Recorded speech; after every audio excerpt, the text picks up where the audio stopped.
power of youth in co-creating education. Ang education natin ngayon ay hindi katulad dati. Ngayon, it is a collaborative effort.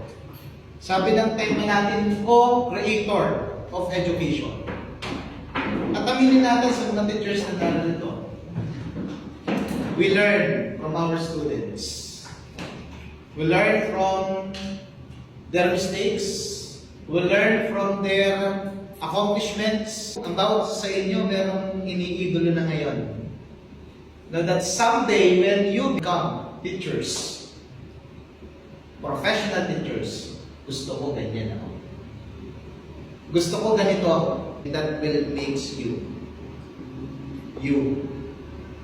as a new version of educators. Of course, huwag ninyong kalimutan yung sarili ninyong ingredients. Gumawa kayo ng sarili ninyong version ng pagiging guro. Education is a noble profession. Kasi lahat gagawin mo. Madalas, magulang.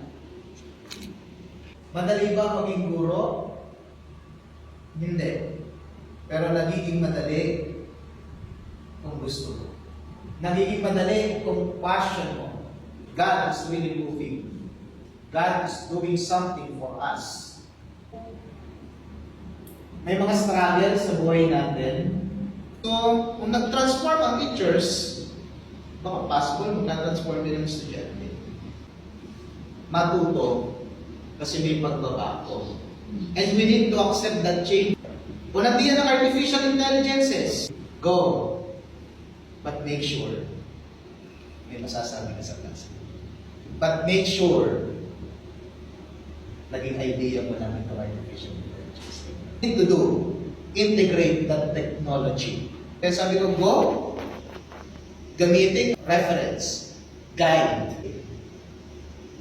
Kayo ay kayo. Huwag kayo magpapadala. You know why? What's the difference between artificial intelligence and us as human? Art.